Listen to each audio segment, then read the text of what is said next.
Bonjour, je suis Hakim Na'alam et je vous propose ma chronique du mercredi 30 octobre 2024. Elle s'intitule Donald et Kamala, les jumeaux d'Israël.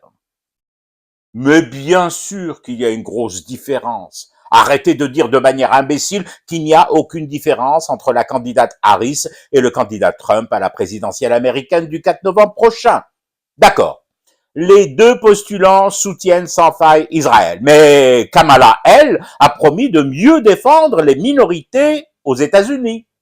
Les deux s'engagent à poursuivre leurs contributions financières et l'armement et l'équipement de Tel Aviv. Mais Kamala, elle, annonce des baisses des prix des assurances de santé en direction des faibles revenus et des sans-domicile dans les 52 ou 54 États du pays. Trump et Harris maintiennent une ligne dure qui assure, quelles que soient les circonstances, qu'Israël a un droit imprescriptible à se défendre, même s'il faut pour cela qu'elle extermine des peuples entiers et réduise en gravats leurs villes et villages. Mais à la différence de Donald, Kamala, elle, se donne 2 mois, tout au plus 3, pour introduire de nouvelles protections en direction des homosexuels, des transgenres et des naturalistes à tendance végane, même au Texas.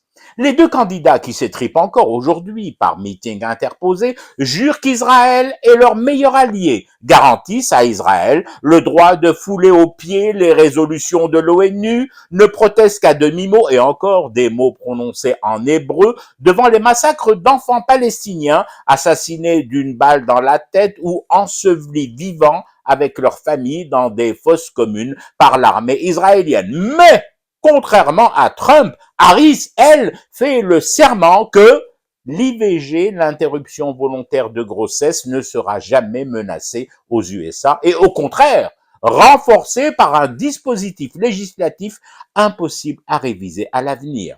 Tout comme Trump, Harris considère Israël comme une démocratie exemplaire. Mais Kamala, elle, a pris l'engagement de cesser les travaux du gigantesque mur à la frontière avec le Mexique, rempart conçu par son adversaire et censé faire barrage aux migrants.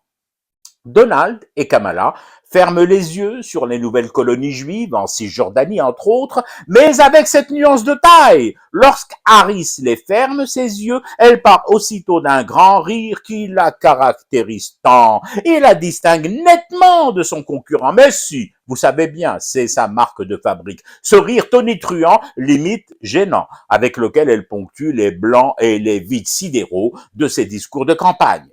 Trump et Harris déclarent qu'ils useront à chaque fois qu'il le faudra du veto américain au Conseil de sécurité de l'ONU pour bloquer toute résolution qui donnerait de l'urticaire à leur ami de toujours, Benjamin Netanyahou. Mais Kamala, elle, se distingue tout de même par des aménagements à ce droit de veto. Elle propose ainsi que le représentant américain, au moment de lever la main pour dire non à toute sanction onusienne à l'encontre de Tel Aviv, fasse quand même un petit crochet par les toilettes du Conseil de sécurité pour se laver les mains et en faire disparaître le sang des Palestiniens et des Libanais et des Iraniens et des Yéménites et des Syriens et des Irakiens et de toutes les victimes de cette si belle démocratie israélienne.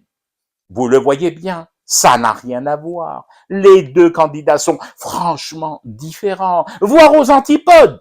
Mon seul regret, malgré tout, eh oui, j'en ai un, c'est de voir une Kamala Harris ne rien proposer sur la législation du thé que doivent fumer tous les jours les Palestiniens pour rester éveillés à leur cauchemar qui continue.